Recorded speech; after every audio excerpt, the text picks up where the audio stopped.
very good morning and great to have you participate in this episode of Tune In with us. Today we're going to have a conversation with Rajeev. His views are, of course, entirely personal, around reimagining the workspace.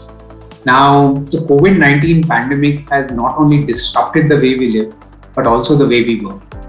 In fact, the conversation of the day is return to work, and organizations seem to be grappling with how to strike that right balance between bringing employees in and at the same time giving them the flexibility that remote work offers.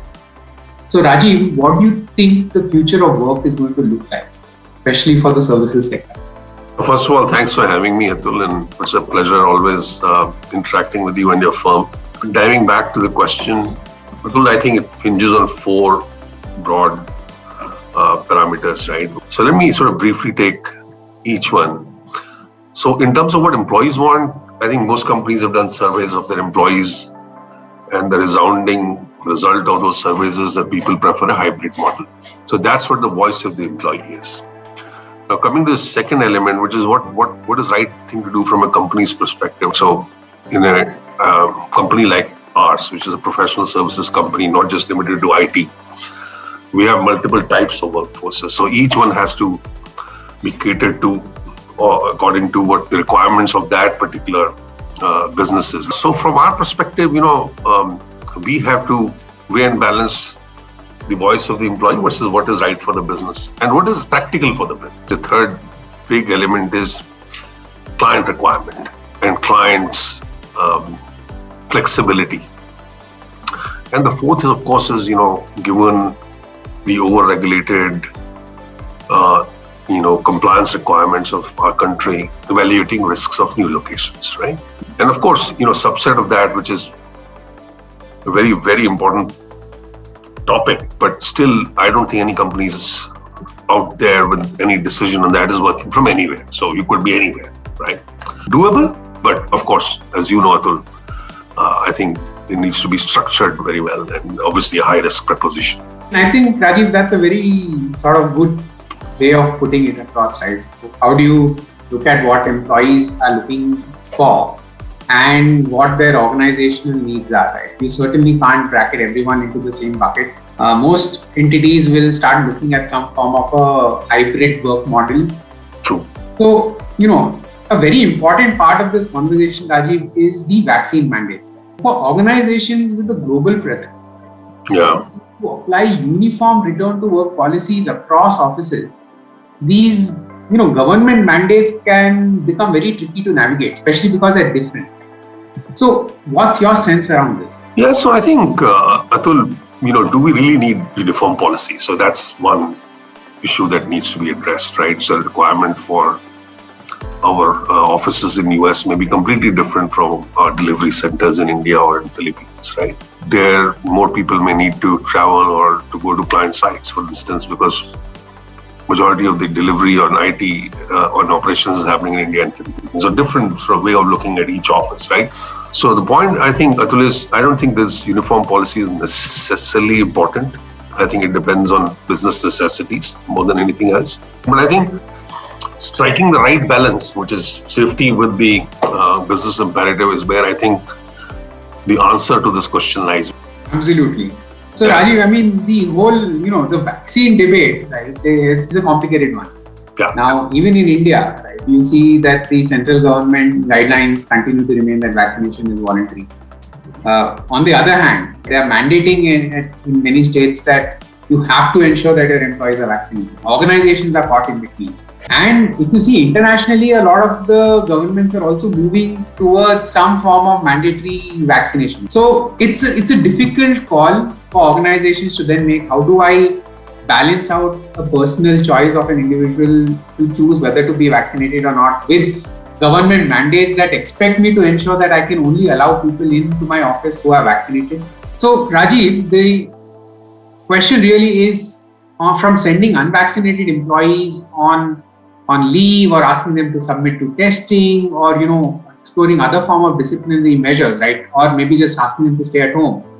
What are organizations doing right today to best ensure safety and bring comfort at the workplace? So I think, at the end of the day, as an organization, what we have to look at is what is right for the society and what is right for the safety of our workplaces, right? So that governs our position on vaccination. How do we deal with the unvaccinated people? I think now is the time to have those conversations with people and then see the pool of people who are absolutely uncomfortable with vaccination and how we structure them, right? We're still, for example, a lot of our jobs are work from home still, right? So it's not like, there's accommodation possible, but to what extent then we address for the society as a responsible business is also important, right? Now, how we are sort of keeping our workplace safe, Atul, first of all, we're not calling everyone to office. We are ensuring that, all those people who are coming to office are double vaccinated. And furthermore, we are, doing testing. And given that our offices are large and only few people are coming, so there's a possibility to maintain adequate and even beyond that social distancing, etc. So I think a mix of all of that and, keeping a close eye on, people's safety. I'm sure all IT companies are doing all right in terms of keeping our people safe. I think eventually organizations are going to move towards either a vaccine or test policy or a vaccine or discipline policy, right? I think where my observation has been, most organizations have more or less stayed away from vaccine or discipline so far, right? That's not really been supported by Indian courts too. But vaccine or test is something which is far more reasonable to mandate. The Deepak Khurana case of the Bombay High Court has also in fact now given more impetus to something like this. So moving on, Rajeev, right now we are pushing into the third year of the pandemic, which no one really thought will go on for so long. New variants, new waves every few months, they expose new vulnerabilities in our system. Now, what is the one thing that you think in terms of work culture, right, that COVID has permanently transformed in our industry and which you think will not go back to what it was in the pre-pandemic? Corporate travel will not be the same. I think there'll be much lesser, only business need, and there is a clear business case. Only those travels will happen. I don't think it's going back to the normal ever, I think. Second, physical meetings and off-site, which are more discretionary, right? I don't think those will happen in the same way, with same frequency at least, right? People will not go back in hordes to offices. It'll be a hybrid work model, right? And of course, we are onboarding people virtually. These people haven't met a soul physically in their new organization. Doesn't mean that they don't experience the culture of the place.